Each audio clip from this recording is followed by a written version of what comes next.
Hello, hackers.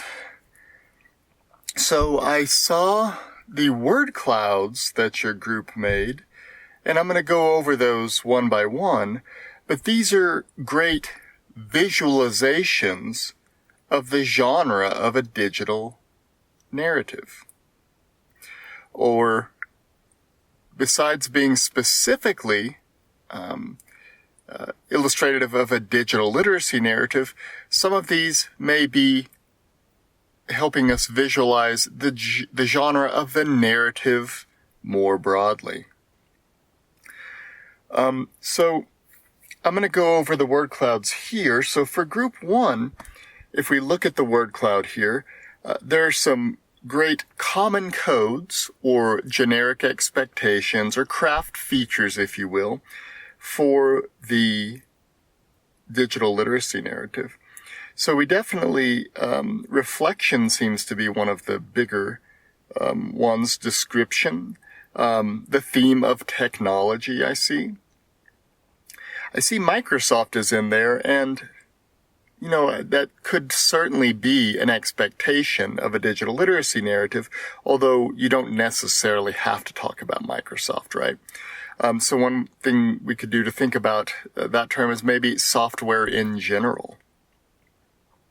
So some of the smaller common codes on this for hacking group number one, chronological, meaning the order that things happen in the way that time works. Stuff in the past is related, and then stuff in the present. Stance is another one.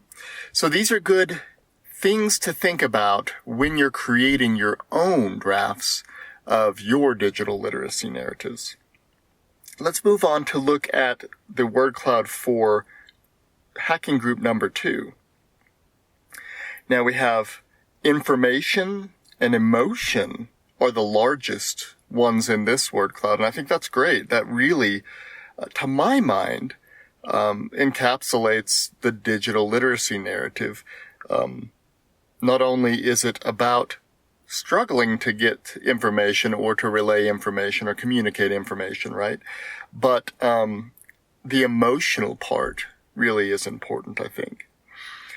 Character, mood, reflection, conflict, dialogue, plot and imagery, theme. These are all great common codes for the narrative and specifically for the digital literacy narrative.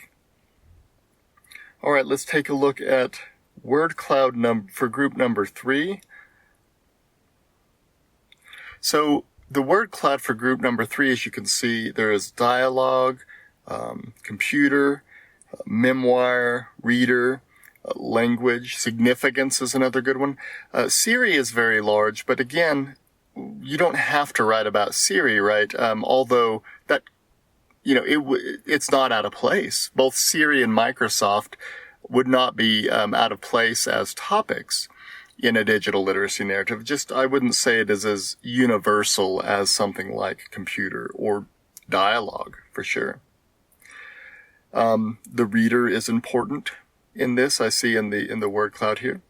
And then we'll take a look at the last digital, or the last word cloud here for group number four. Thinking, dialogue, vocabulary. You might be able to hear my dog in the background there. Sorry about that. Focus. So why are we making these word clouds? Well, for two reasons. One is that we can have a visualization of what we're trying to get at when we create our own digital literacy narratives. The other thing is to kind of come to some type of consensus about what a digital literacy narrative is and what should be expected. Again, these common codes are just what we can expect from a particular genre. And now you might be thinking to yourself, well, we all read the same stories. How did we come up with wildly different genre maps for these stories with the word clouds? And I would say that really it comes down to interpretation. When you're reading these stories and thinking about needing to create your own version of a digital literacy narrative, you might be focusing on different parts of the stories than other people, right? You might be more concerned with dialogue and conflict, where other people might be concerned with character and other aspects. And so we can look at the same stories and come away with different ideas about what makes those stories good. Because these expectations are not the reason that I kind of avoid the term fundamental building blocks, right, is because these these common codes are generic expectations. Or another way to think about them is they're social codes, and that means that they're open for interpretation depending on how you're coming to the text. So what I want you to do is use the codes that you think work best for you.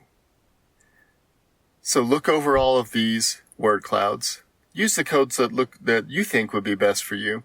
And next time we make these word clouds, I want to make sure that we get all the raw data in. I only got raw data from 2 groups, so I wasn't able to make a class-wide word cloud. But next time, if we can get raw data from all the groups, then I can combine them all and we can make a super word cloud so that we kind of have an idea of what the class is expecting. So for next week, you're going to use those codes that work best, and you're going to free write and then finally submit your rough draft. So in the free write, due by Wednesday, you just want to use as many common codes as you think are needed to show the event that happened where you struggled with digital technology. Showing is different than just telling, right? There is some telling or narration, but really you want to show through dialogue, through describing perhaps the technology or the situation or the setting, or all three. And then you're going to use that free write and you're going to expand upon it to have your rough draft uploaded Sunday by midnight. Your rough draft is only going to need to be 500 words, but remember, that's only part of the final. The final essay blog should be about 750 words minimum.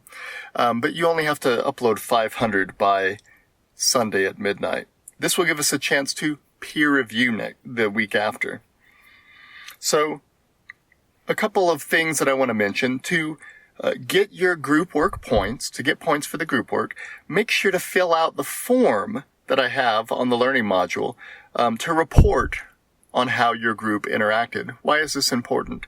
Well, a little bit of foreshadowing. For next unit, we're going to focus on how digital communities interact.